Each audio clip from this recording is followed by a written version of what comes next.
মাসুদ রানা সিরিজের গল্প চারিদিকে শত্রু, প্রথম প্রকাশ 1985, পর্ব 1। কাঁচা পাকা ভুরু কুঁচকে আছে, কপালের পাশে একটা রগ তিরতির করে কেঁপে উঠল।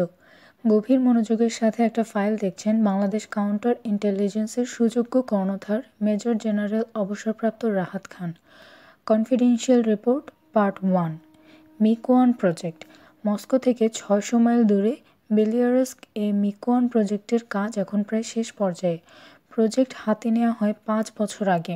এটা মিগ-31 তৈরির একটা মহাপরিকল্পনা। পরীক্ষামূলকভাবে মাত্র একজোড়া বিমান তৈরি করা হয়েছে। মিগ-31 সোভিয়েত সমর বিজ্ঞানীদের এক বিস্ময়কর আবিষ্কার। এর ব্যাপক উৎপাদন শুরু হলে পৃথিবীর গোটা আকাশ রাশিয়ান পাইলটদের হাতের মুঠোয় চলে যাবে। আকাশযুদ্ধে সোভিয়েত এয়ারফোর্স হয়ে উঠবে অপরাজেয় একটা শক্তি। মার্কিন যুক্তরাষ্ট্র বা তার পশ্চিমা মিত্রদের কাছে এ ধরনের কিছু নেই, তার মানেই এক্ষেত্রে রাশিয়ার চেয়ে 10 বছর পিছিয়ে পড়বে তারা। ন্যাটো আর সিআইএ মিগ-31-এর সার্থক নামকরণ করেছে এয়ার কিং। দুটো অতুলনীয় বৈশিষ্ট্য রয়েছে এয়ার কিং বা মিগ-31 এর। একটা হলো থট গাইডেড ওয়েপন সিস্টেম, অপরটি অ্যান্টি রাডার। ইনভ্যালিড চেয়ার কিভাবে কাজ করে জানা থাকলে থট গাইডেন্স সম্পর্কে পরিষ্কার একটা ধারণা পাওয়া সম্ভব। ইনভ্যালিড চেয়ার বেসামরিক পর্যায়ে মার্কিন যুক্তরাষ্ট্রে তৈরি হতে যাচ্ছে। এই চেয়ারের পরিকল্পনা এমনভাবে করা হয়েছে যাতে একজন পঙ্গু বা অচল ব্যক্তি তার কোনো হাত, পা বা অঙ্গ প্রত্যঙ্গ নাড়াচাড়া না করে শুধু পজিটিভ থট অ্যাক্টিভিটির সাহায্যে এক জায়গা থেকে আরেক জায়গায় অনায়াসে যাওয়া আসা করতে পারবে। চেয়ারটা তৈরি করা হবে অত্যাধুনিক ইলেকট্রনিক যন্ত্রপাতির সাহায্যে। ব্রেনের সাথে সংযুক্ত একটা ক্যাপ বা হেডরেস্টের মাধ্যমে সেন্সরগুলো ব্রেন থেকে পাওয়া নির্দেশ হুইলচেয়ার বা ইনভ্যালিড ক্যারেজের মেকানিক্সের কাছে ট্রান্সমিট করবে ইলেকট্রনিক ইম্পালসের মতো। মনের নির্দেশগুলো সামনে এগো, উল্টো দিকে ঘোরো, ডানে বা বাঁয়ে বাঁক নাও সরাসরি ব্রেন থেকে আসবে। এই নির্দেশ সরাসরি হুইলচেয়ারের অন্তরে গিয়ে পৌঁছবে। পরীক্ষামূলকভাবে এই চেয়ার তৈরি করা সম্ভব হলেও সামরিক প্রয়োজনে এই পদ্ধতি এখনও ব্যবহার করা শুরু হয়নি। কিন্তু সোভিয়েত ইউনিয়ন এ ধরনের একটা পদ্ধতি আরও নিখুঁত করে নিয়ে সামরিক কাজে ব্যবহার করার যোগ্যতা অর্জন করেছে। পশ্চিম ইউরোপ এমনকি ইনভ্যালিড চেয়ার পর্যন্ত তৈরি করছে না। ডিটেকশন আর গাইডেন্সের জন্য আধুনিক একটা এয়ারক্রাফটে রাডার আর ইনফ্রারেড সিস্টেম থাকতেই হবে। এয়ার কিংয়ে এসবের সাথে রাশিয়ানরা যোগ করেছে চিন্তা পরিচালিত এবং চিন্তা নিয়ন্ত্রিত thought guided and thought controlled অস্ত্রাগার। রাডার সিগন্যাল নিরেট একটা জিনিসে বাড়ি খায়, স্ক্রিনে দেখা যায় আসলে ওখানে জিনিসটা কী রয়েছে। আর ইনফ্রারেড স্ক্রিনে দেখায় ডিটেকশন ইকুইপমেন্টের চারিদিকে হিট সোর্স কোথায় রয়েছে। মিসাইল পরিচালনা বা লক্ষ্য স্থির করার জন্য দুটোর যে কোনো একটা বা দুটো সিস্টেমই ব্যবহার করা যেতে পারে। মিসাইলেও দুটো সিস্টেমের যে কোনো একটা অথবা দুটোই থাকে। তবে থট গাইডেড সিস্টেমের সুবিধা হলো এই যে মিসাইল ছোড়ার পরও পাইলটের হাতে ওটাকে পরিচালনা করার ক্ষমতা থেকে যায়। পাইলট আরও একটা সুবিধা পাচ্ছে, এরও কোনো তুলনা হয় না। বোতাম টিপলেই মিসাইল বেরোয়, কিন্তু বোতাম টেপা থেকে শুরু করে মিসাইল বেরোনো পর্যন্ত কিছুটা সময় লেগে যায়। থট গাইডেড সিস্টেমে মিসাইল রিলিজ হতে প্রায় কোনো সময়ই লাগবে না, কারণ পাইলটের মনের নির্দেশ সরাসরি ফায়ারিং সিস্টেমে চলে যাবে, কোনো রকম শারীরিক তৎপরতার দরকার হবে না। এই সফিস্টিকেটেড সিস্টেমের কাছ থেকে পুরো মাত্রায় সুফল পেতে হলে নতুন ধরনের সফিস্টিকেটেড কামান আর মিসাইলও দরকার। যুক্তরাষ্ট্র আর তার মিত্রদের তো প্রশ্নই ওঠে না, এমনকি সম্ভবত সোভিয়েত রাশিয়াও এখনও ওগুলো তৈরি করতে পারেনি। এয়ার কিংয়ে তারা নিশ্চয়ই প্রচলিত মিসাইল আর রকেটই ব্যবহার করবে। তবু রাশিয়ার যা প্রোগ্রাম, এই মুহূর্তে যদি মার্কিন যুক্তরাষ্ট্র উঠে পড়ে না লাগে, নতুন ধরনের মিসাইল আর কামান টেকনোলজিতেও পিছিয়ে পড়বে তারা। এয়ার কিংয়ের অ্যান্টি রাডার কৌশল সম্পর্কে কিছুই জানা সম্ভব হয়নি। ওটার প্রাথমিক উড্ডয়নের সময় স্যাটেলাইট রাডারে ওটাকে ধরার চেষ্টা করে ব্যর্থ হয়েছে সিআইএ। কিভাবে জানা না গেলেও এতে কোনো সন্দেহ নেই যে এয়ার কিং যে কোনো ধরনের রাডারকে ফাঁকি দিতে সক্ষম। এসব তথ্য পাবার পর সঙ্গত কারণেই ন্যাটো, সিআইএ আর পেন্টাগনের ওরা সবাই হতভম্ব হয়ে পড়ে। এই বিস্ময়কর হানাদার বিমান ব্যাপক হারে তৈরি করার জন্য কয়েকশো বিলিয়ন রুবল আলাদা করে রেখেছে সোভিয়েত সরকার। মিগ-25 ন্যাটো আর সিআইএর দেয়ার নাম এয়ার উলফ, কে আরও উন্নত করার দুটো প্রজেক্ট এরই মধ্যে বাতিল করে দেওয়া হয়েছে বা হবে। সোভিয়েত সমরবিদরা সিদ্ধান্ত নিয়েছেন মিগ-31 বা এয়ার কিং ব্যাপক হারে তৈরি না হওয়া পর্যন্ত সোভিয়েত এয়ারফোর্সের ১লা নম্বর হানাদার বিমান হিসেবে মিগ-25ই বহাল থাকবে। ব্যাপক হারে মিগ-31 উৎপাদনে সহায়তা করার জন্য রাশিয়ার ইউরোপীয় অংশে অন্তত 3টে ফ্যাক্টরি কমপ্লেক্স তৈরির কাজ হাতে নেওয়া হয়েছে। একই সাথে এয়ার কিংয়ের 2 ধরনের সংস্করণ তৈরি করা হবে, ইন্টারসেপ্টর আর স্ট্রাইকার। এগুলোর উৎপাদন শুরু হলে ক্ষমতার ভারসাম্যে গুরুতর পরিবর্তন দেখা দেবে, তার পরিণতি কারো জন্যই ভালো হবে বলে আশা করা যায় না। এই হুমকি মোকাবেলার জন্য প্রেসিডেন্টের কাছে 2টো গোপন প্রস্তাব পাঠায় সিআইএ। তাদের প্রস্তাব ন্যাটো আর পেন্টাগন সমর্থন করে। 1 নম্বর প্রস্তাব, কমান্ডো বাহিনী পাঠিয়ে গোটা মিগ-1 প্রজেক্ট ধ্বংস করে দেয়া হোক। 2 নম্বর প্রস্তাব, একটা এয়ার কিং বিলিয়ারস্ক থেকে ছিনিয়ে আনা হোক। তৃতীয় বিশ্বযুদ্ধ বেঁধে যেতে পারে এই কথা বলে প্রেসিডেন্ট 2টো প্রস্তাবই বাতিল করে দিয়েছেন। এটা প্রায় 2 বছর আগের কথা। কনফিডেন্সিয়াল রিপোর্ট পার্ট 2, সিআইএ এবং জিওনিস্ট ইন্টেলিজেন্সের গোপন প্ল্যান। মিগ-1 প্রজেক্টে একজন প্রথম শ্রেণীর ইহুদি বিজ্ঞানী কাজ করছে। তার নাম নেস্তর কৈভিস্তু। কৈভিস্তু শুধু একজন বিজ্ঞানী নয়, সেই সাথে একজন স্পাইও। জন্মসূত্রে সোভিয়েত রাশিয়ার নাগরিক এবং সেখানেই মানুষ হলেও ইহুদি রাষ্ট্র ইসরায়েলের স্বার্থ তার কাছে সবসময় বড়। রাশিয়ার সাথে ইসরায়েলের কূটনৈতিক সম্পর্ক না থাকলেও মিগ-1 প্রজেক্ট সম্পর্কে গুরুত্বপূর্ণ তথ্য পাচার করতে কৈভিস্তুর কোনো অসুবিধে হয় না। মস্কোর মার্কিন দূতাবাসের ট্রেড অ্যাটাশে টিম ওয়াইজম্যান সিআইএর লোক, তার বিশ্বস্ত এজেন্ট হলো চাইম জসেস্কু। জসেস্কুও একজন রাশিয়ান ইহুদি। বিলিয়ারস্ক থেকে কৈভিস্তুর পাঠানো তথ্য মস্কোয় রিসিভ করে এই জসেস্কু তথ্যগুলো নিয়ে আসে মুলায়েভ নামে এক মুদি। সেগুলো টিম ওয়াইজম্যানের হাত ঘুরে যুক্তরাষ্ট্র হয়ে পৌঁছে যায় তেল আবিবে। কৈভিস্তুর 2 ইহুদি বন্ধু আছে বিলিয়ারস্কে, তারাও বিজ্ঞানী এবং মিগ-1 প্রজেক্টে কাজ করে। এদের 2 দলকেও দলে ভিড়িয়েছে সে। এদের একজন ডক্টর ইস্রাফিলভ, অন্যজন ডক্টর কর্নিচয়। এই ক্ষুদে স্পাই রিংয়ে রাশিয়ান ইহুদি যারা রয়েছে তারা কেউ পেশাদার স্পাই নয়, কিন্তু সবাই ইসরায়েলের প্রতি নিবেদিত প্রাণ। ইসরায়েল বা ইহুদিবাদের বড় কোনো উপকারের বিনিময়ে মৃত্যুবরণ করতেও কুণ্ঠিত নয় তারা। কাজেই এদের শক্তিকে খাটো করে দেখা চলে না। প্রেসিডেন্ট প্রস্তাব 2টো বাতিল করে দিলেও সিআইএ কিন্তু হাল ছাড়ে না। নাসা আর পেন্টাগনের সাথে পরামর্শ করে নেস্তর কৈভিস্তুর কাছে একটা প্রস্তাব পাঠায় তারা। উত্তরে কৈভিস্তু জানায় সে রাশিয়া থেকে পালিয়ে আমেরিকায় পৌঁছলেও সমস্যার সমাধান হচ্ছে না। এয়ার কিংয়ের ওয়েপন্স সিস্টেমের ডিজাইন তার তৈরি, সিস্টেমটার উন্নতিও তার হাতে হয়েছে, কিন্তু বিমানের আর সব অংশ নিয়ে কাজ করছে অন্যান্য বিজ্ঞানীরা, সেখানে তার নাক গলাবার কোনো উপায় নেই। মিগ-1 প্রজেক্টের সিকিউরিটি অত্যন্ত কড়া, তার ওপর ইহুদি বিজ্ঞানীদের সামান্য হলেও কিছুটা সন্দেহ আর অবিশ্বাসের চোখে দেখা হয়। বিমানের সমস্ত গোপন তথ্য হাত করা তাদের পক্ষে সম্ভব নয়। কাজেই আমেরিকা তাকে নিরাপদে রাশিয়া থেকে বের করে নিয়ে যেতে পারলেও এয়ার কিং এর মার্কিন সংস্করণ তৈরির কাজে তেমন কোনো সাহায্য সে করতে পারবে না। এই উত্তরের সাথে পাল্টা একটা প্রস্তাব পাঠায় কৈভিস্তু। তাতে বলা হয়, সিআইএ সহায়তায় জিওনিস্ট ইন্টেলিজেন্স যদি রাশিয়ায় একটা এয়ার কিং চুরি করতে চায়, বিলিয়ারস্কের ইহুদি বিজ্ঞানীরা তাহলে সম্ভাব্য সব রকম সাহায্য করবে। প্রস্তাবটা লুফে নেয় CIA chief Robert Morgan. Zionist ইন্টেলিজেন্সের ডিরেক্টর আইজ্যাক ময়নিহানের সাথে গোপন বৈঠকে বসে সে। দীর্ঘ আলোচনার পর সিদ্ধান্ত হয় অপারেশনটা ইসরায়েলের নামে পরিচালিত হবে। সিআইএ তার সমস্ত শক্তি দিয়ে সাহায্য করবে বটে, কিন্তু গোপনে। শেষ পর্যন্ত যখন সব জানাজানি হয়ে যাবে এর সাথে যে সিআইএ জড়িত ছিল সেটা প্রকাশ পাওয়া চলবে না। চুরি করা এয়ার কিং ইসরায়েলে নিয়ে যাওয়া হবে, কাজেই পাইলটকে হতে হবে একজন ইসরায়েলি ইহুদি। সিআইএ হেডকোয়ার্টার ল্যাংলি, ভার্জিনিয়াতে ট্রেনিং দেওয়া হবে তাকে। রিফুয়েলিং পয়েন্ট কোথায় হবে নির্ধারণ করার দায়িত্ব সিআইএর। রিফুয়েলিং পয়েন্ট খুঁজে পাবার জন্য পাইলটের কাছে কোনো ধরনের হোমিং ডিভাইস থাকতে হবে। রাশিয়ানরা দেখেও যেন সেটার অস্তিত্ব টের না পায়। চুরি করা এয়ার কিং তেল আবিবেই থেকে যাবে, তবে যখন বা যতক্ষণ খুশি সেটা মার্কিন বিজ্ঞানীদের দেখতে দিতে বাধ্য থাকবে ইসরায়েল।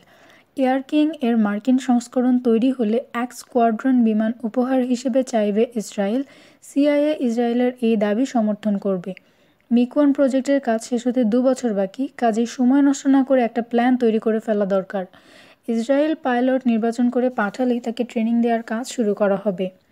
2 ইন্টেলিজেন্স চিফের মধ্যে এই সমঝোতা হওয়ার পর প্রায় 2 বছর পেরিয়ে গেছে।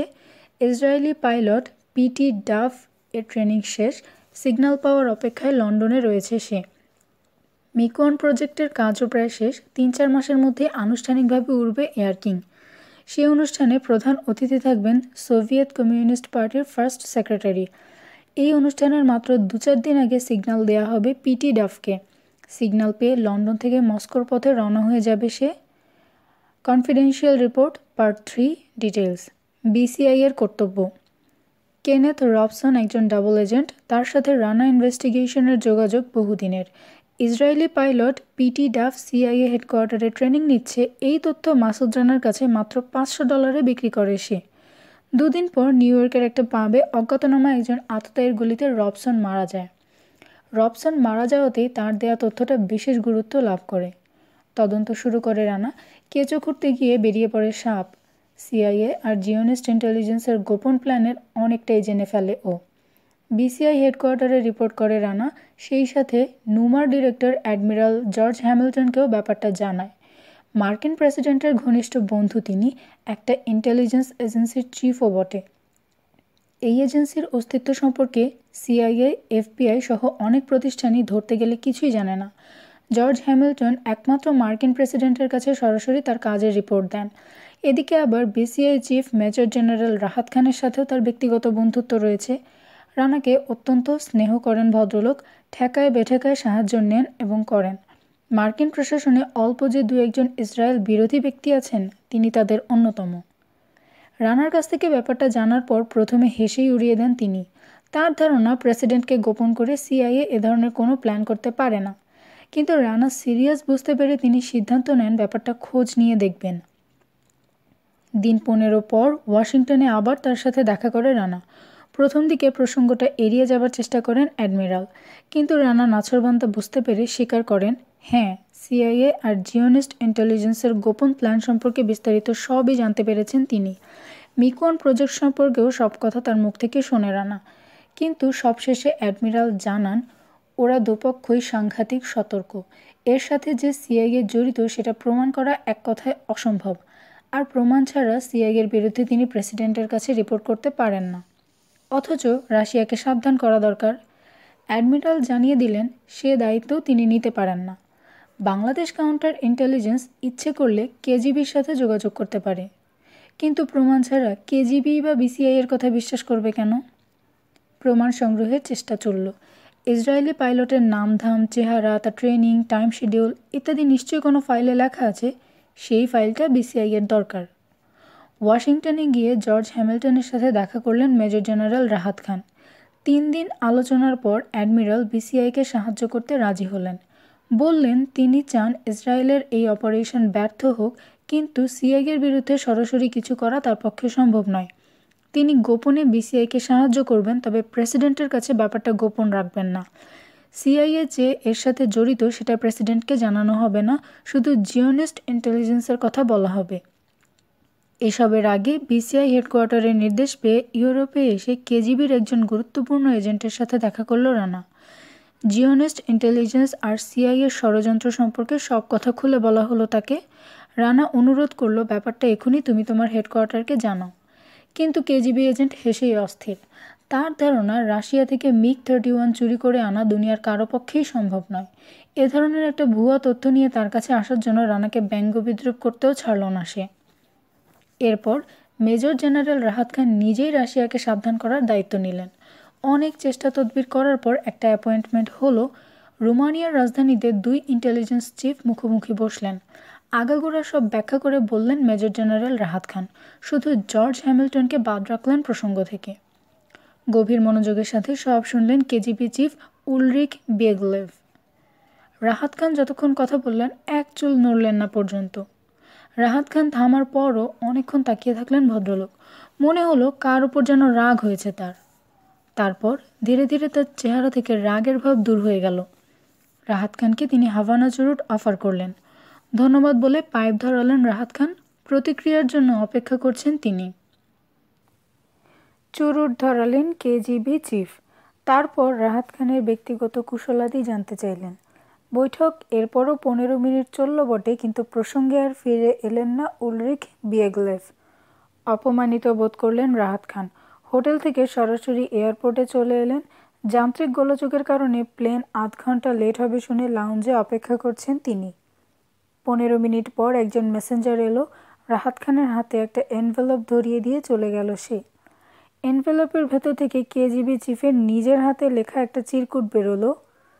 সংশ্লিষ্ট সবার জন্য চ্যালেঞ্জ রইল, মিকুয়ান প্রজেক্টে একটা পিঁপড়েও ঢুকতে পারবে না।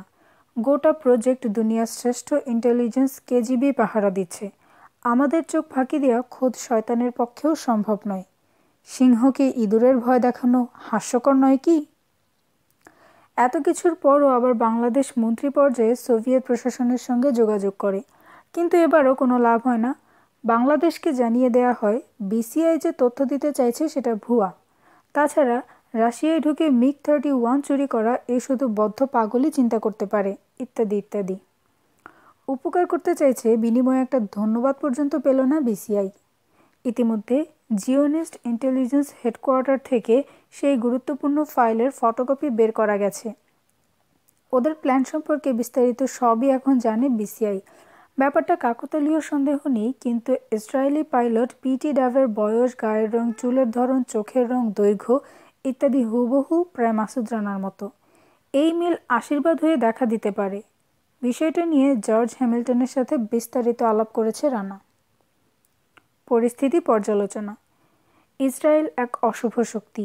এই রাষ্ট্রের হাতে এয়ার কিং থাকলে মুসলিম বিশ্ব, বিশেষ করে মধ্যপ্রাচ্যের দেশগুলো ভয়ঙ্করভাবে কোণঠাসা হয়ে পড়বে। যা খুশি তাই করবে তখন ইসরায়েল। টু শব্দটি করার সাধ্য থাকবে না কারো। কেজিবির গোয়ার্তুমি অসহ্য। ওরা ভাবছে ওদের বিরুদ্ধে ষড়যন্ত্র সম্ভব, এটা স্বীকার করলেও ওদের মান যাবে। কারো কোনো কথায় কান দিতে তারা নারাজ।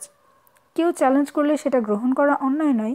কেজিবির চ্যালেঞ্জ ইচ্ছে করলে বিসিআই গ্রহণ করতে পারে। পিটি ডাভের জায়গায় রানাকে বিলিয়ারেসকে পাঠানো সম্ভব বলে মনে হয়, কিন্তু মিগ চালাবার অভিজ্ঞতা থাকতে হবে রানার। জর্জ হ্যামিল্টন কথা দিয়েছে ওর ট্রেনিংয়ের ব্যবস্থা করা তেমন কঠিন হবে না।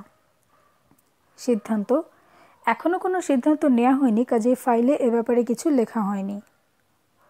ফোঁস করে একটা দীর্ঘশ্বাস ফেলে চেয়ারে হেলান দিলেন রাহাত খান। কপালের পাশে রগটা আবার একবার লাফিয়ে উঠল। চোখ বুজে ধ্যানমগ্ন হলেন তিনি। এবার নিয়ে পরপর 3 বার গোটা ফাইলটা প্রথম থেকে শেষ পর্যন্ত পড়েছেন, কিন্তু তবু মনস্থির করতে পারছেন না। 3 মিনিট পর চেয়ার ছেড়ে দাঁড়ালেন রাহাত খান।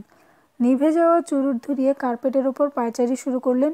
মনে মনে সিদ্ধান্ত নেওয়া হয়ে গেছে, তার জিওনিস্ট ইন্টেলিজেন্স আর সিআইএর অপারেশন ব্যর্থ করে দিতে হবে। কিভাবে ব্যর্থ করা সম্ভব তাও তিনি জানেন। দ্বিধায় ভুগছেন ব্যক্তিগত একটা কারণে। কারণটা হলো মাসুদ রানা। ওকে তিনি ভালোবাসেন বললেও সবটা বলা হয় না, স্নেহ করেন বললেও কোথায় যেন অসম্পূর্ণতা থেকে যায়। তার নিজের সন্তান নেই, বোধহয় সেজন্যই মাঝে মধ্যে এই প্রশ্নটা নিজেকে করেন তিনি।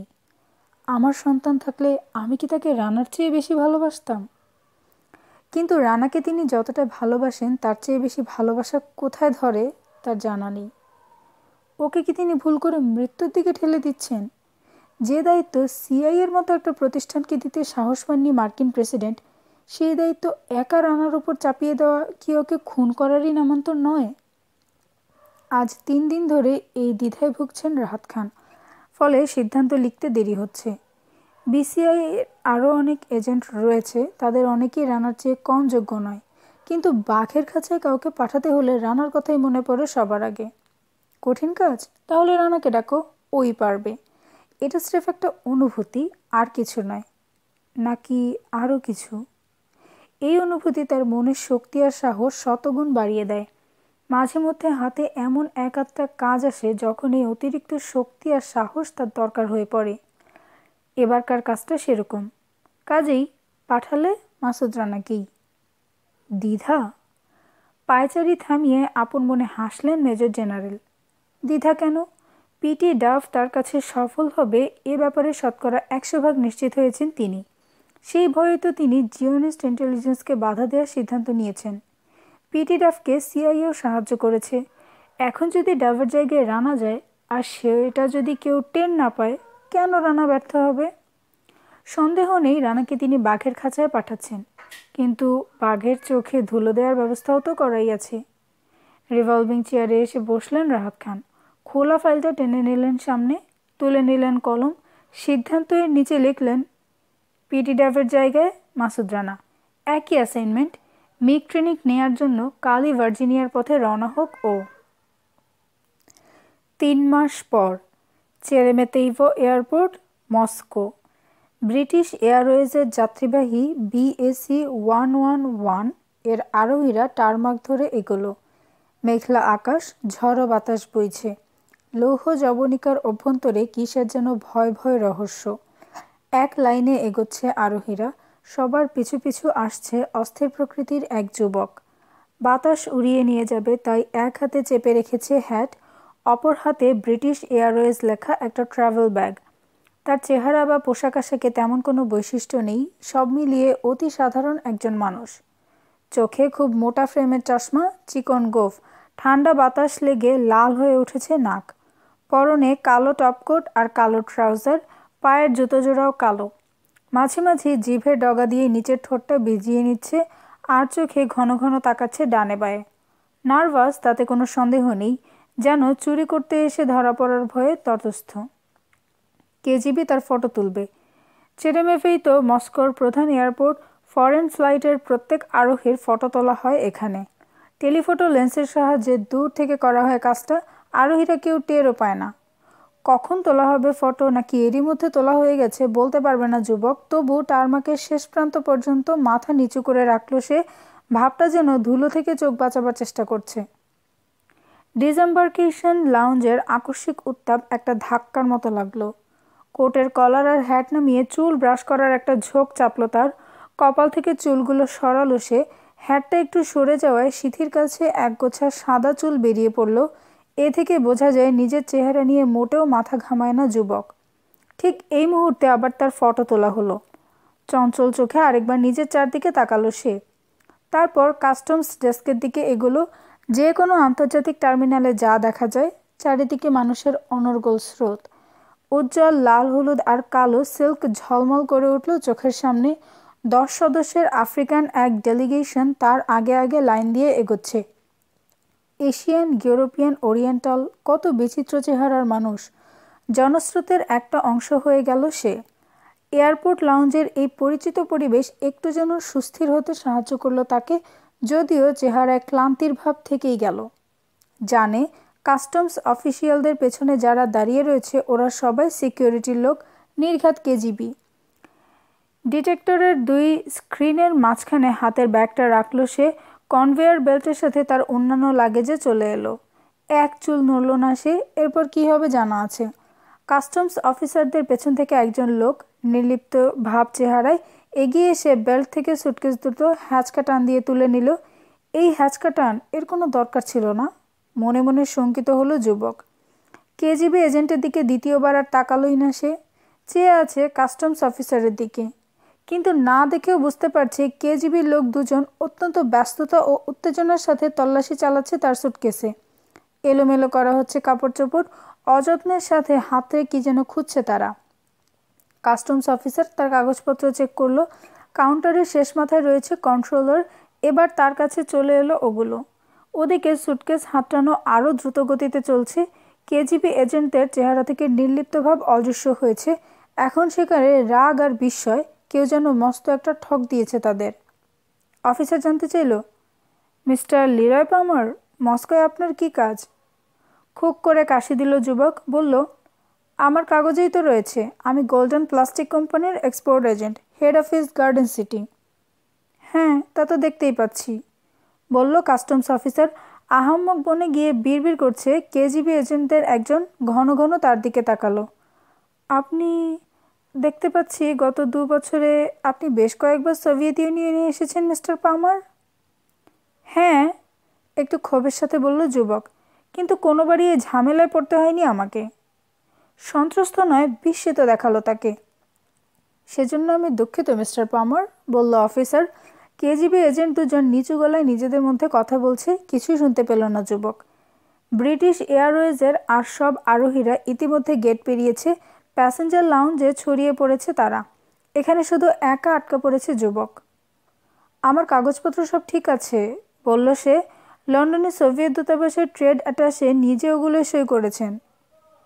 ক্ষীণ একটু অস্বস্তি ধরা পড়ল তার কণ্ঠস্বরে, যেন এই ঠাট্টার কোনো অর্থ বুঝতে পারছে না সে। এর কোনো মানে হয় কাপড় চোপড় এভাবে তছনছ করার? জানতে পারি কি খুঁজছেন ওরা? একজন কেজিবি এজেন্ট এগিয়ে এলো। লালচে চুল কপাল থেকে সরিয়ে তার দিকে সরাসরি তাকালো যুবক। হাসি হাসি করলো মুখের চেহারা। বিশাল দেহি রাশিয়ান সে, চ্যাপ্টা মঙ্গল অবয়ব, শরীরের প্রতিটি অংশ থেকে ক্ষমতা আর শক্তি ঠিকরে বেরোচ্ছে যেন। অফিসারের কাছ থেকে পাসপোর্ট আর ভিসা চেয়ে নিয়ে পরীক্ষা করলো সে। তারপর চোখ তুলে যুবকের দিকে কঠিন দৃষ্টিতে তাকালো। জানতে চাইল, কেন মস্কোয় আবার আপনার আসার দরকার পড়লো কেন মিস্টার পামার? পামার? হ্যাঁ, আমি একজন ব্যবসায়ী, এক্সপোর্টার। কেজিবি এজেন্টের ঠোঁট বেঁকে গেল, যেন নিঃশব্দে ব্যঙ্গ করল। সোভিয়েত ইউনিয়নে কি এক্সপোর্ট করতে চান আপনি? প্লাস্টিক গুডস, খেলনা, কাপ, পিরিচ, এইসব। সেসব আবর্জনা আপনি বিক্রি করেন, তার নমুনা কোথায়? আবর্জনা? দেখুন, আপনি ইংরেজ মিস্টার পামার, কিন্তু আপনার কথার সুর, ওটা ইংলিশ নয়। কেন? আমার জন্ম জ্যামাইকায়। দেখে তো মনে হয় না আপনি একজন জ্যামাইকান। যতটা সম্ভব ইংরেজ সাজতে চেষ্টা করি আমি, বলল যুবক। বিদেশে ব্যবসা করতে তাতে সুবিধা হয়। বুঝলাম না, আপনারা আমার লাগেজ সার্চ করছেন কেন? কেজিবির এজেন্টকে মুহূর্তের জন্য বিমূঢ় দেখালো।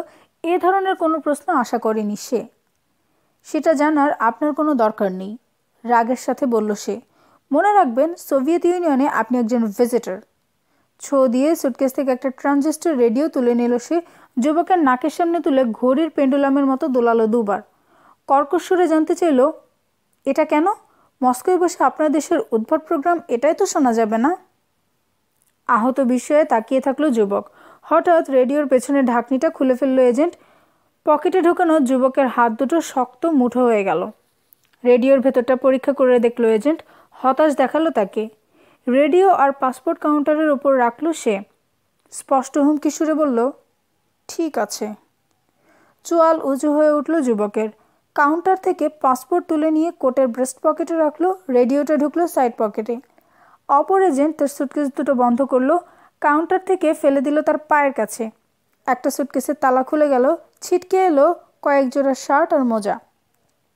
হাঁটু মুড়ে বসে ওগুলো আবার সুটকেসে ভরল যুবক। এজেন্ট দুজন নিজেদের মধ্যে হাসাহাসি করছে। সুটকেস বন্ধ করে সিধে হলো যুবক। লম্বা চুল নেমে এসে দৃষ্টিপথে বাধা হয়ে দাঁড়িয়েছে। নাকের ডগায় নেমে আসা চশমাটা ঠিক জায়গায় বসালো সে।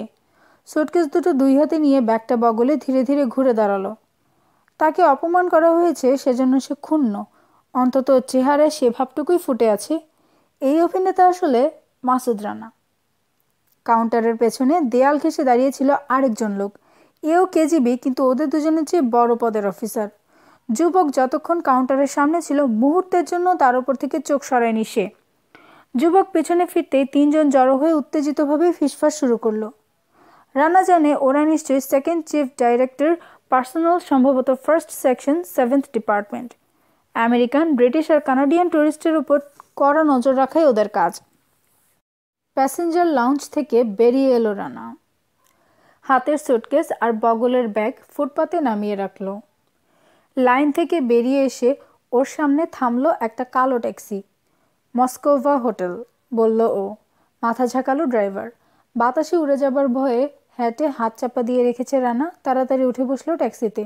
লক্ষ্য করলো গাড়িতে লাগেজ তুলতে অযথা বেশি সময় নিচ্ছে ড্রাইভার। আপন মনে হাসলো ও। হ্যাট খুলে ট্যাক্সির এক কোণে হেলান দিয়ে বসলো রানা। ভিউ মিররে তাকিয়ে দেখলো সেই প্রকাণ্ডদেহী কেজিবি এজেন্ট কালো একটা সিডানে চড়ছে। ট্যাক্সি ছেড়ে দিল ড্রাইভার, পিছু নিল সিডান। এয়ারপোর্ট থেকে বেরিয়ে মোটরওয়েতে চলে এলো ট্যাক্সি। এই মোটরওয়ে দক্ষিণ পূব দিক ধরে এগিয়ে মস্কোর মাঝখানে লেনিনগ্রাদ অ্যাভিনিউয়ে মিশেছে। একবারও পেছন ফিরে তাকালো না রানা, জানে কালো সিডান আসছে পিছু পিছু। খানিকটা স্বস্তি বোধ করছে রানা। লিরয় পামার তার প্রথম পরীক্ষায় উতরে গেছে। ঘামছে ও, কারণ ট্যাক্সির ভেতর হিটার রয়েছে। অপরাধী অস্থির একজন লোকের অভিনয় করতে হয়েছে ওকে, কিন্তু মনে মনে স্বীকার করলো কিছুটা সত্যি নার্ভাস হয়ে পড়েছিল ও। ওর জন্য ওটা একটা পরীক্ষা ছিল, ফেল মারলে সব ভেস্তে যেত। কেজিবি এজেন্ট আর কাস্টমস অফিসাররা আগে থেকেই যাকে ভালো করে চেনে তার ভূমিকায় অভিনয় করতে হয়েছে ওকে। কোথাও একটু অমিল দেখলেই ক্যাক করে ধরতো। শুধু পামারের পোশাক, চশমা, চুল আর গোঁফ নয়, তার হাত পা, মুখ নাড়ার ভঙ্গি, উচ্চারণ বৈশিষ্ট্য অনুকরণ করতে হয়েছে ওকে। কটুগন্ধি আফটারশেভ লোশন মাখতে হয়েছে কারণ পামার মাখে। 2 দিন দাঁত না মেজে অপরিষ্কার রাখতে হয়েছে কারণ পামার দাঁত মাজে না। চেহারায় চাপা একটা অস্থিরতা দেখাতে হয়েছে, পামারও তাই দেখিয়ে থাকে। লিরয় পামার হিসেবে মস্কোয় আসার কথা পিটি ডাভের। ডাভ এখন রানা এজেন্সির লন্ডন শাখার ছেলেদের হাতে।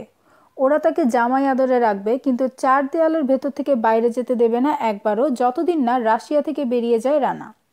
পিটি ডাভ যাতে নির্বিঘ্নে রাশিয়ায় ঢুকতে পারে তার জন্য জিওনিস্ট ইন্টেলিজেন্স চমৎকার একটা পরিকল্পনা করেছিল।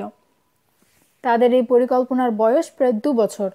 2 বছর ধরে বার কয়েক রাশিয়ায় আসা যাওয়া করে একটা কভার তৈরি করেছিল পামার, যে কভার ব্যবহার করার কথা পিটির সাথে পামারের দৈহিক গড়নের অমিল প্রায় নেই বললেই চলে। এ ব্যাপারে পিটির সাথে রানারও কোনো অমিল সহজে চোখে পড়ার নয়। লিরয় পামার একজন স্মাগলার। অদূর ভবিষ্যতে ড্রাগ স্মাগলিংয়ের সাথে জড়িয়ে পড়ে সে। অত্যন্ত সতর্কতার সাথে কেজিবি অফিসারদের মনে এই সন্দেহ ঢুকিয়ে দেওয়া হয় বছরখানেক আগে। সেই থেকে পামারের ওপর সতর্ক নজর রাখা হয়, তবে এবারের মতো এত প্রকাশ্যে তাকে বিরক্ত করা হয়নি কখনো। কে জানে, রানা ভাবল, জিওনিস্ট ইন্টেলিজেন্স হয়তো কৌশলে কেজিবিকে জানিয়ে দিয়েছিল পামারের সুটকেসে কিছু পাওয়া যাবে। গবেট লোকটা যেভাবে ওর সুটকেস দুটো হাতড়ালো দেখে মনে হলো কিছু পাওয়া যাবে, এ যেন সে জানতো, কিন্তু পায়নি। আর পায়নি বলেই তাকে অনুসরণ করা হচ্ছে। মিলছে না, ভাবল রানা। পিটি ডাভ নিরাপদে মস্কোভা হোটেলে পৌঁছবে, এটাই চাইবে জিওনিস্ট ইন্টেলিজেন্স। কেজিবি এজেন্ট তাকে অনুসরণ করবে, এটা তারা চাইতে পারে না। তাহলে পামারের সুটকেসে কিছু পাওয়া যাবে, এই খবর কোত্থেকে পেল কেজিবি? মস্কোয় পা দেওয়ার পর কি হবে না হবে তার প্রায় কিছুই জানানো হয়নি পিটি ডাভকে। কাজেই রানাও কিছু জানে না। কে জানে, ভাবল ও, হয়তো জিওনিস্ট ইন্টেলিজেন্স চেয়েছে পিটির পেছনে কেজিবি লাগুক। এর পেছনে তাদের হয়তো অন্য কোনো উদ্দেশ্য আছে। অস্বস্তি আর সেই সাথে খানিকটা অসহায় বোধ করল রানা। নিরাপত্তার জন্য কি ব্যবস্থা নেওয়া হয়েছে তা না জানা এর চেয়ে বিপজ্জনক আর কিছু নেই। কিন্তু করার কিছু নেইও। জিওনিস্ট ইন্টেলিজেন্সের হাতের পুতুল সে, যেমন নাচাবে তেমনি নাচতে হবে ওকে। নিরাপত্তার আয়োজন আর পরিকল্পনায় ওরা যদি কোনো ভুল করে থাকে সেটা সংশোধনের কোনো সুযোগ পাবে না ও। 2 তরফের চোখে ধরা পড়ার ভয় রয়েছে ওর। কেজিবিকে সতর্ক করে দেয়া হয়েছে বেলিয়ারস্ক থেকে মিগ-31 চুরি করার জন্য একজন ইসরায়েলি পাইলট রাশিয়ায় ঢুকবে। এই পাইলটকে ধরার জন্য কেজিবি চেষ্টার কোনো ত্রুটি করবে না। আরেক পক্ষ হলো সিআইএ আর জেডইর মিলিত স্পাইরিং। ও যে পিটি ডাভ নয় তা যদি ওরা বুঝতে পারে, স্রেফ খুন হয়ে যাবে ও। ভরসা এটুকু যে স্পাইরিংয়ের রাশিয়ান, ইহুদি বা সিআইএ এজেন্টরা কেউ কোনো দিন পিটি ডাভকে দেখেনি। তবে পিটি ডাভের চেহারার বর্ণনা, অভ্যেস, চরিত্র, স্বভাব, আচরণ ইত্যাদি সম্পর্কে সব জানিয়ে সাবধান করা আছে তাদেরকে। কাজেই বিপদ যে কোন দিক থেকে আসবে বলা কঠিন। ট্যাক্সি ছুটছে, ডান দিকে খিমকি রিজার্ভায়ার। দ্রুতগতি কালো মেঘের নিচে বিপুল জলরাশি, দেখে মনে হলো অমঙ্গলের হিমশীতল ছায়া। খানিক পরই সাজানো গোছানো শহুরে পরিবেশের ভেতর ঢুকে পড়ল ওরা। জানালা দিয়ে বাঁ দিকে তাকালো রানা। ডায়নামো স্টেডিয়ামকে পাশ কাটালো ট্যাক্সি। পিটি ডাভ একজন পাইলট, স্মরণ করল রানা, স্পাই নয়। সিআইএ হেডকোয়ার্টারে মিগ-25 চালাবার ট্রেনিং পেয়েছে সে। এসপিওনাজ সম্পর্কেও কিছু কিছু জ্ঞানদান করা হয়েছে তাকে, কিন্তু একজন স্পাইয়ের নির্লিপ্ত ঠান্ডা ভাব তার মধ্যে আনা যায়নি। এসব তথ্য তেল আবিব থেকে চুরি করা ফাইলে পেয়েছে রানা। পিটির দুর্বলতা সম্পর্কে তাতে বিশদ লেখা আছে। ও জানে পিটির দুর্বলতাগুলো ওর আচরণেও প্রকাশ পাওয়া চাই, তা না হলে বিপদে পড়বে ও। মেজর জেনারেলের কথা মনে পড়ল ওর। ওকেই জমের বাড়ি পাঠাবার ব্যাপারে তার দ্বিধাদ্বন্দ্ব আঁচ করতে পেরেছিল ও। আলোচনার মাঝখানে একসময় ওর নিজের মনেও ক্ষীণ একটু সংশয় দেখা দিয়েছিল। এ কি সম্ভব? খোদ রাশিয়া থেকে ওদের একটা 7 রাজার ধন চুরি করে নিয়ে বেরিয়ে আসা? আরও মনে হয়েছিল বুড়ো কি আমাকে জেনে শুনে মরতে পাঠাচ্ছে। কিন্তু তারপর সমস্ত সংশয় আর দ্বিধা কোথায় ভেসে গেল। রোমাঞ্চের হাতছানি পাগল করে তুলল ওকে। খাঁচায় ঢুকে হিংস্র বাঘকে খুঁচিয়ে উত্তেজিত করে তুলতে হবে, কেড়ে আনতে হবে তার আহার। এত বড় চ্যালেঞ্জ খুব কমই এসেছে তার জীবনে। এয়ার কিং মিগ-31 সর্বযুগের সর্বশ্রেষ্ঠ যুদ্ধবিমান চুরি করে নিয়ে যাবে ও বাংলাদেশে। রানার গায়ে কাঁটা দিল। দাজেরজিনস্কি স্ট্রিট, কেজিবি হেডকোয়ার্টার। কর্নেল সাসকিন তার অফিসে পায়চারি করছে। এম ডিপার্টমেন্টের হেড সে, মিগ-1 প্রজেক্টের সিকিউরিটি চিফ। 5 বছর আগে এই দায়িত্ব নেবার সময় তার মাথায় ছিল ঘন কালো ঝাঁকড়া চুল, এখন সেখানে মস্ত এক টাক পড়েছে। চুল যা আছে বেশিরভাগ সাদা। তার বয়স 42, 6 ফিটের মতো লম্বা, চওড়া হাড়, কোথাও এক ছটাক মেদ জমেনি। অত্যন্ত খুঁতখুঁতে লোক, কিন্তু শান্ত প্রকৃতির। কৌশলী আর তীক্ষ্ণ বুদ্ধির অধিকারী বলে সুনাম আছে ডিপার্টমেন্টে। পায়চারি করছে কর্নেল আর ভাবছে। মিগ-31-এর টেস্ট ফ্লাইটের সময় ঘনিয়ে এসেছে। একেবারে শেষ পর্যায়ে পৌঁছে সন্দেহ জাগছে মনে। তার সিদ্ধান্তগুলো কি সঠিক ছিল? বিলিয়ারসকে ফুটো আছে অনেকদিন থেকেই জানে সে। কৈভিস্তু, কর্নিচয় আর ইস্রাফিলভ এরা বেইমান, ঘরের শত্রু বিভীষণ। মুদি মোলায়েভ সম্পর্কেও জানে সে। এই লোকটাই তথ্য আনা নেওয়া করে। এত লম্বা সময় ধরে এই মিগ-31 তৈরি হচ্ছে, কেজিবি চোখে ওদের ধরা না পড়ে উপায় ছিল না। কিন্তু ওদের ব্যাপারে সে বা তার ডিপার্টমেন্ট কিছুই করেনি। শুধু সিকিউরিটি সিস্টেম আরও জোরদার করা হয়েছে, বাড়ানো হয়েছে কড়াকড়ির মাত্রা, যাতে তথ্য পাচার প্রায় শূন্যের কোঠায় নেমে আসে, পালানো হয়ে ওঠে অসম্ভব, আর যাতে গোপন আলোচনার সুযোগ না থাকে। এটা এক ধরনের জুয়া খেলা। প্রথম থেকেই জানত কর্নেল সাসকিন কৈভিস্তু, কর্নিচয় আর ইস্রাফিলভ মিগ-1 প্রজেক্টের 3 অমূল্য রত্ন। এদেরকে সারাবার পরামর্শ দিতে সাহস হয়নি তার। তার পরামর্শ গ্রহণ করা হতো বলেও মনে হয় না। আরও একটা ভয় ছিল, ওদেরকে সরিয়ে দিলে জিওনিস্ট ইন্টেলিজেন্স বা সিআইএ মিগ-1 প্রজেক্টের অন্য আরেক দল লোককে স্পাই হিসেবে কাজে লাগাবে। এদেরকে তবু তো চেনে, তাদের অস্তিত্ব সম্পর্কে কিছু জানারও হয়তো সুযোগ হবে না তার। অচেনা শত্রুর চেয়ে চেনা শত্রু ভালো, তখন অন্তত তাই মনে হয়েছিল। তার সহকারী মেজর রোমানোভও তার এই ধারণা সমর্থন করে। কিন্তু এখন সন্দেহ হচ্ছে, সিদ্ধান্তটা কি ভুল ছিল? শত্রু পুষে রাখা কি ঠিক হয়েছে? ব্যর্থতার মূল্য তাদের সবাইকে দিতে হবে। টেকো মাথায় হাত বোলাতে বোলাতে ভাবল কর্নেল, সেটা যে কীরকম মূল্য ভাবতেও বুক কাঁপে। মর্যাদা তো খোয়াতেই হবে, স্ত্রী, পুত্র, পরিবার সবার পেটে লাথি পড়বে, সেই সাথে প্রাণটাও হারাতে হতে পারে। কেজিবিতে ব্যর্থতার কোনো ক্ষমা নেই। তথ্য যাই পাচার হয়ে থাকুক, মিগ-31-এর মার্কিন সংস্করণ তৈরির জন্য যথেষ্ট তথ্য সিআইএ পায়নি। কথাটা ভেবে একটু সান্ত্বনা পাবার চেষ্টা করল কর্নেল। কিন্তু তারপরই ভাবল, যদি কোনো বিপদ ঘটে তাকে জিজ্ঞেস করা হবে, জেনে শুনে একদল স্পাইকে কেন তুমি প্রজেক্টের মধ্য থেকে কাজ করার সুযোগ দিলে? এই প্রশ্নের কোনো জবাব দিতে পারবে না সে, দিলেও সেটা গ্রাহ্য হবে না। কেজিবি চিফ উলরিক বিয়েগলেভ প্রায় বছর 2 আগে তাকে বলেছিলেন, তার কাছে খবর আছে জিওনিস্ট ইন্টেলিজেন্স আর সিআইএ নাকি বিলিয়ারস্ক থেকে একটা মিগ-31 চুরি করার প্ল্যান করছে। কথাটা শুনে প্রাণ খুলে হেসেছিল সে। তার হাসিতে যোগ দিয়েছিলেন চিফও। তারপর বলেছিলেন, এটা একটা ভুয়া খবর সন্দেহ নেই, তবে বিলিয়ারস্কে স্যাবোটেজের সম্ভাবনা উড়িয়ে দেওয়া যায় না। খবরটা সত্যিই কি ভুয়া ছিল?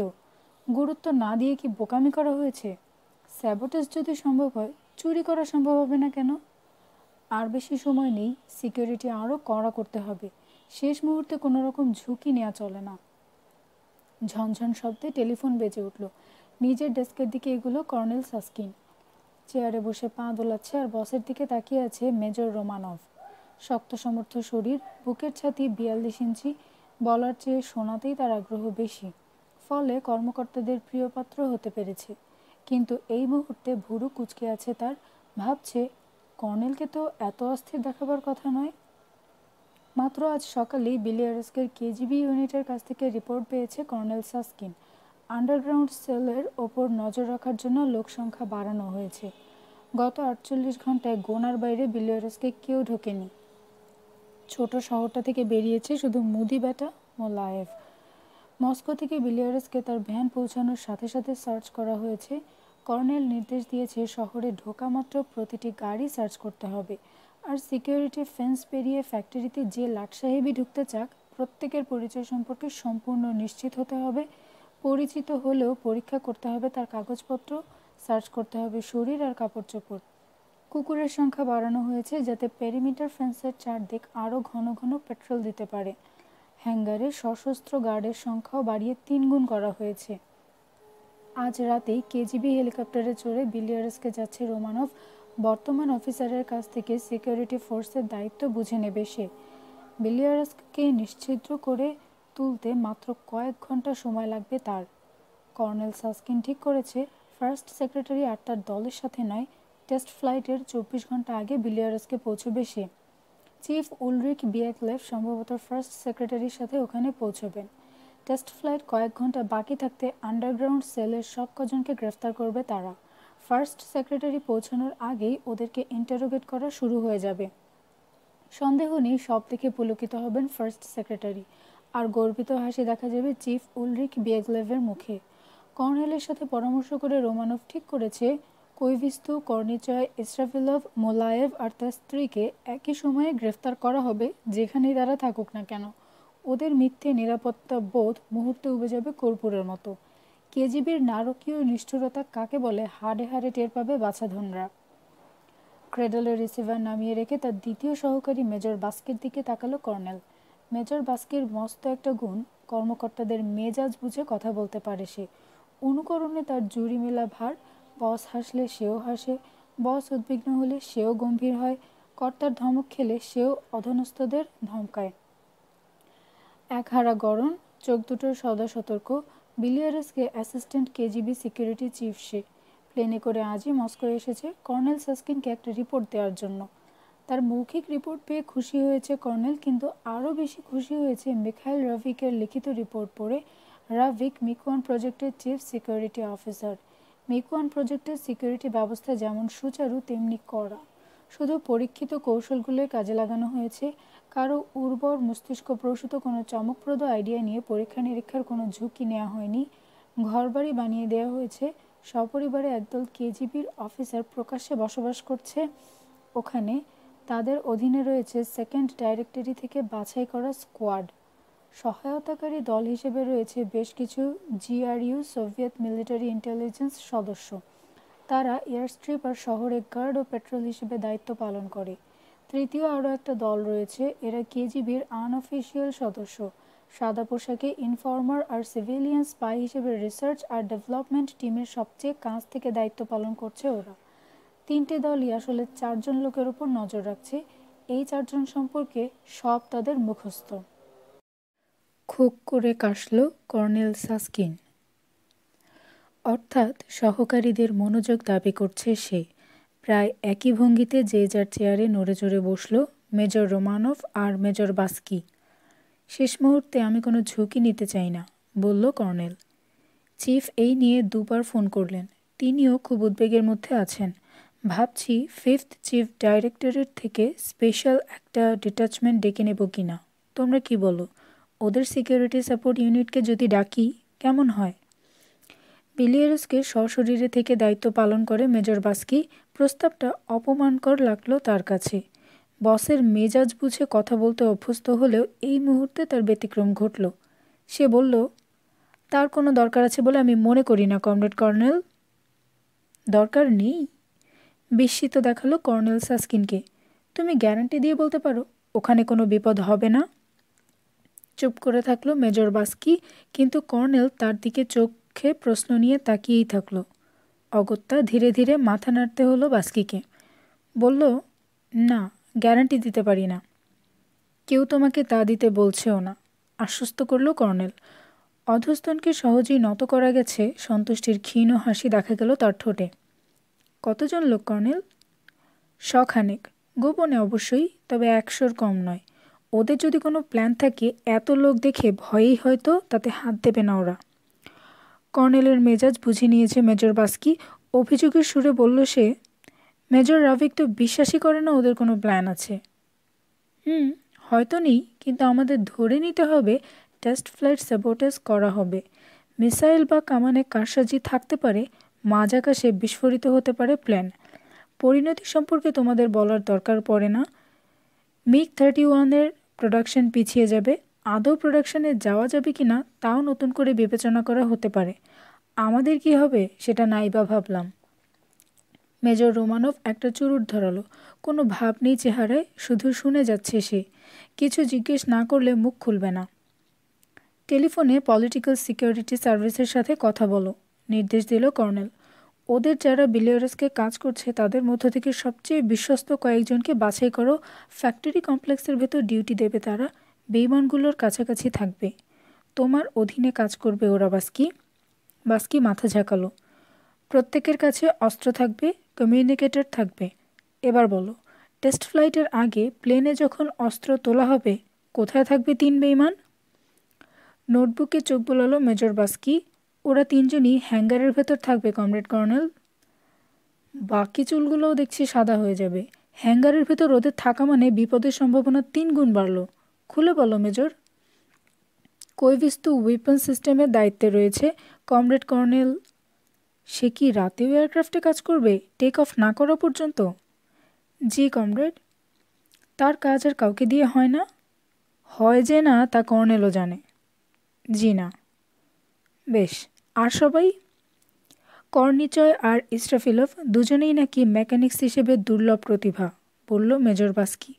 ফুয়েলিং সিস্টেমে, মিসাইল আর অন্যান্য অস্ত্র লোডিংয়ে ওরা বিশেষজ্ঞ। রিয়ার ওয়ার ডিফেন্স পডেও ওদের কাজ আছে। এতদিন ওরাই সব দেখাশোনা করেছে, ওদের কাজ আর কাউকে দিয়ে করানো যাবে না। নজর রাখার ব্যাপারটা? একেবারে কাছ থেকে নজর রাখা হবে। আমাদের ইনফরমাররা সারা রাত ছায়া হয়ে লেগে থাকবে ওদের সাথে। কিন্তু স্যাবোটেজের ব্যবস্থা করা হচ্ছে কি না বুঝতে পারবে কি সে টেকনিক্যাল জ্ঞান তাদের আছে? আছে কমরেড কর্নেল। গুড, এ ব্যাপারে তোমার কথায় আস্থা রাখতে পারি। আর মোলায়েভ? মুদি বেটা আর তার বউ নিজেদের বাড়িতেই থাকবে।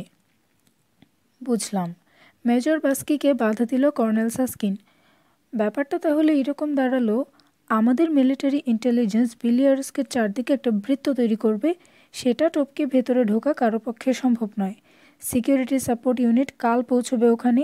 পেরিমিটার ফেন্সের কাছে গার্ডদের, হ্যাঙ্গারে ইনফরমারদের, ফ্যাক্টরিতে এজেন্টদের আর শহরে পেট্রোল পার্টিদের সাহায্য করবে ওরা। 3 বেইমানকে চোখে চোখে রাখা হবে, বিশেষ করে কৈভিস্তুকে। কিছু কি বাদ দিলাম রোমানভ? আমার নোটবুকে সব লেখা আছে কমরেড কর্নেল। মুখ খুলল রোমানভ। চেয়ারে হেলান দিল কর্নেল। হাত দুটো পরস্পরের সাথে বাঁধল মাথার পেছনে। আরও সতর্কতার জন্য আমার মনে হয় মস্কোয় রশির অপর প্রান্তটাও মুঠোয় নেওয়া দরকার। না, আজ রাতে নয়, 48 ঘন্টা আগেই যদি ওরা গায়েব হয়ে যায়, ফ্লেমিং ব্যাপারটা জেনে ফেলতে পারে। বিলিয়ার্সকে 3 বেইমানকে সাবধান করে দেবে সে। না, কাল হলেই চলবে। তাতে করে ওরা যা জানে সব আদায় করতে অন্তত 24 ঘন্টা সময় পাবো আমরা। এদিকটা তুমি দেখবে রোমানভ। দেখব কমরেড কর্নেল। ওরা কাভার হিসেবে যে ওয়্যারহাউসটা ব্যবহার করছে ওটার উপর নজর রাখার জন্য আজ রাতেই লোক পাঠাবো। আপনি হুকুম করলেই ভেতরে ঢুকবে ওরা। গুড। কাল বিলিয়ার্সকে যাবার আগে ওদের আমি দেখতে চাই। ওয়্যারহাউসের ওপর নজর রাখার জন্য নিজেদের লোককে পাঠিও না। 7th ডাইরেক্টরকে বলো ওরা লোক দিয়ে সাহায্য করবে। সময় হলে আমি বলবো, তখন আমাদের লোক ওদের কাছ থেকে দায়িত্ব বুঝে নেবে। তাই হবে কমরেড কর্নেল। মস্কোভা হোটেলের ঠিক উল্টো দিকে একটা পার্কিং এরিয়া। কালো সিডান থামল সেখানে। পেট্রিকো পেরিয়ে হোটেল ফয়েই ঢুকল রানা। অন্যমনস্কতার ভান করে কালো সিডানের ওপর চোখ বুলালো। সিডানের লোক দুজন ওর পিছু নিয়ে হোটেলে ঢোকেনি। আরোহী লোকটা এরই মধ্যে একটা খবরের কাগজ মেলে ধরেছে আর সিগারেট ধরিয়েছে ড্রাইভার। ওদের এই আচরণ সতর্ক করে তুলল রানাকে। রিসেপশন ডেস্কের গায়ে ঠেস দিয়ে ফয়েই এর চারদিকে তাকালো সে। ওর জন্য যে লোকটা অপেক্ষা করছে 7 সেকেন্ডের মধ্যে তাকে চিনে ফেলল রানা। চেরেমেতেইভো এয়ারপোর্ট থেকে নিশ্চয়ই ওর ফটো দজেরজিনস্কি স্ট্রিটে ওয়্যার প্রিন্টের মাধ্যমে ট্রান্সমিট করা হয়েছে। একটা কপি নিয়ে এই লোক সোজা চলে এসেছে এখানে। কেজিবি দক্ষতা সম্পর্কে জানেও, তাই আশ্চর্য হলো না। সামান্য একজন ক্রিমিনাল হিসেবে ওকে সন্দেহ করা হচ্ছে, অথচ চোখের আড়াল না করার জন্য কি বিপুল আয়োজন। মনে মনে ভাবল, যদি আসল পরিচয়টা টের পায় রে। লোকটার কোলের ওপর খোলা একটা ব্রাতভা, কিন্তু চোখ দুটো ঘুমে ঢুলো ঢুলো। কারো ওপর নজর রাখার জন্য এটা একটা ভালো কৌশল, ঘুমের ভান করা। ফয়ের মাঝামাঝি জায়গায় অনেকগুলো উঁচু আসনের একটায় বসে আছে সে। ওভারকোটটা ফেলে রেখেছে সোফার হাতায়।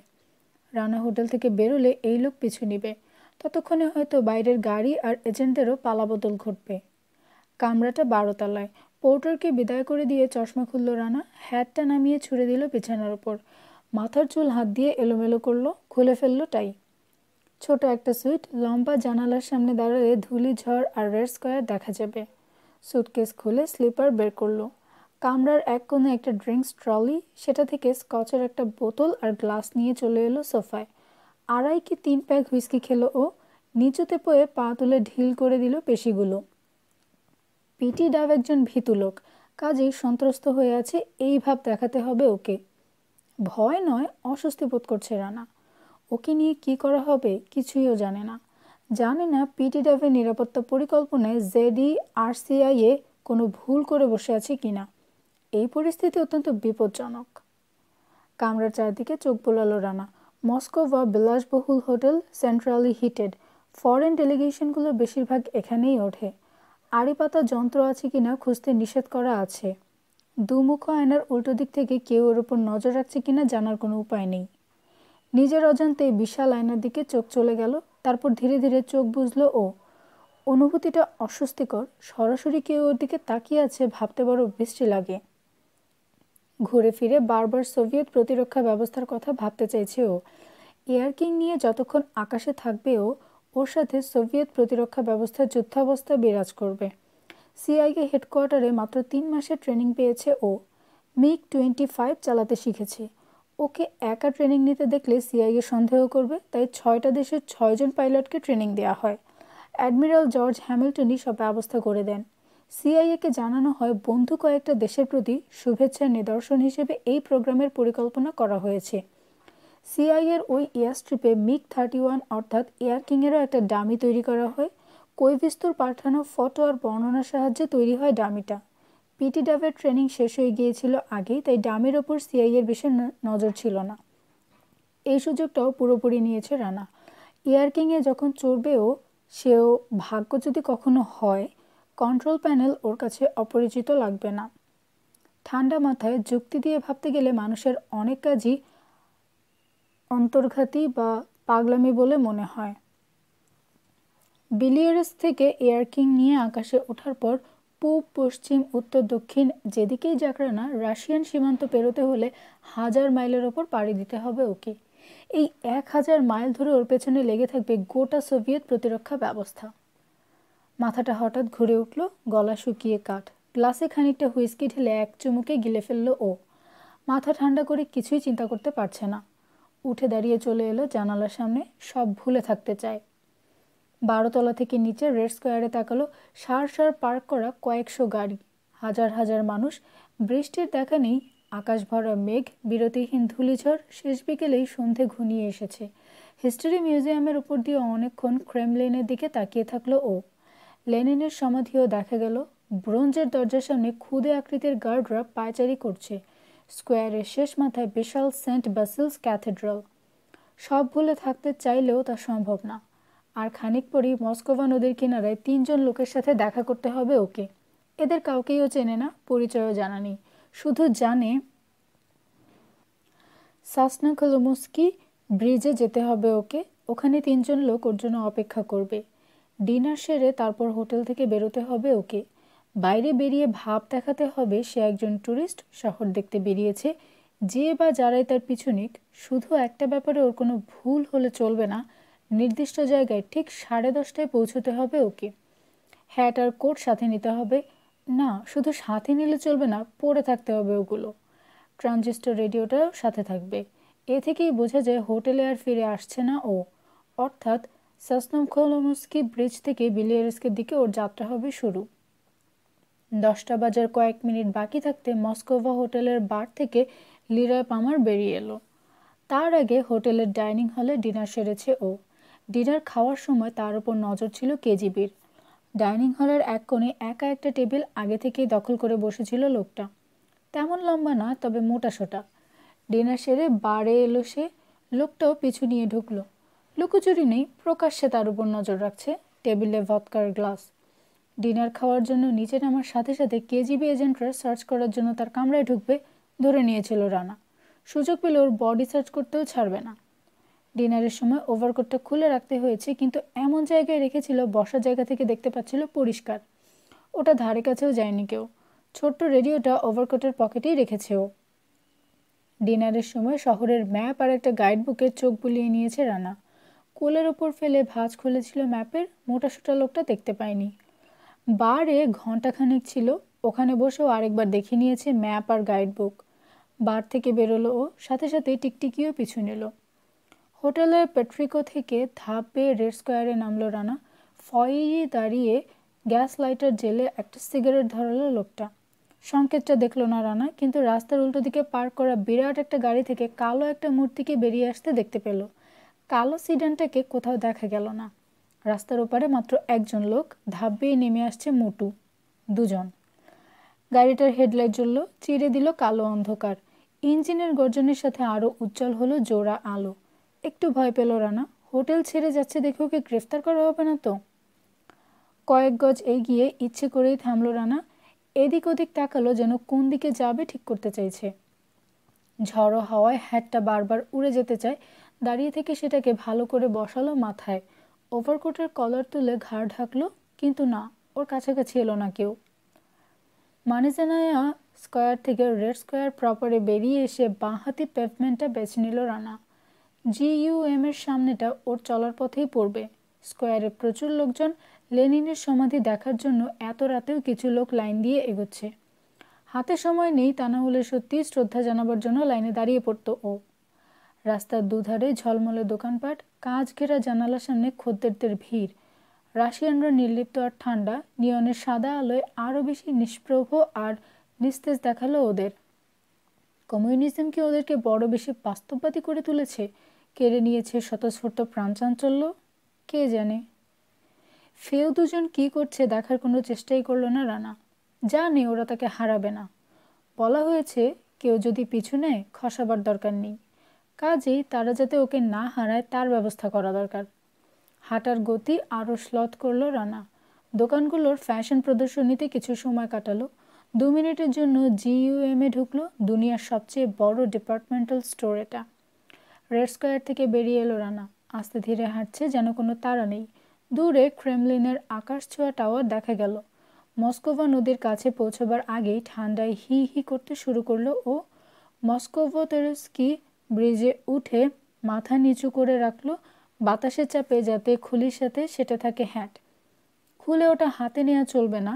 ও কোথায় হ্যাট দেখে জানতে পারছে টিকটিকিরা। হাত দুটোর কবজি পর্যন্ত ওভারকোটের পকেটে ঢোকানো। রোড ব্রিজের কিনারায় চলে এলো রানা। প্যারাপেটের উপর দিয়ে ঝুঁকে নিচে তাকালো। কালচে পানিতে স্ট্রিট ল্যাম্পের আলো পড়েছে। অনবরত ছোবল দিয়ে নদীর গা ফেনায় সাদা করে তুলছে বাতাস। রানার পেছন দিকে কেউ একজন দাঁড়িয়ে পড়ল। অল্প কয়েকজন লোক ব্রিজে হয় বাতাসের ধাক্কায় নয়তো টানে এগোচ্ছে। সচল ছায়াদের মধ্য থেকে একটা ছায়া দাঁড়িয়ে পড়লে নজর কাড়বেই। ঘুরে দাঁড়ালো রানা। প্যারাপেটের দিকে পেছন ফিরল। কলারটা ঘাড়ের ওপর ভালো করে বসিয়ে নেওয়ার ফাঁকে ব্রিজের ওপর রাস্তাটুকু জরিপ করলো। গাড়িটা দাঁড়িয়ে পড়েছে, হেডলাইট নেভানো। ভেতরে কেউ আছে বলে মনে হলো না। স্ট্রিট ল্যাম্প থেকে যতটা দূরে সম্ভব পার্ক করা হয়েছে ওটাকে। রাস্তার উল্টো দিকে রানার দিকে পেছন ফিরে একজন লোক দাঁড়িয়ে আছে। ঝুঁকে পড়ে নদী দেখছে সে। আবার হাঁটা ধরল রানা। সম্পূর্ণ নিরস্ত্র ও।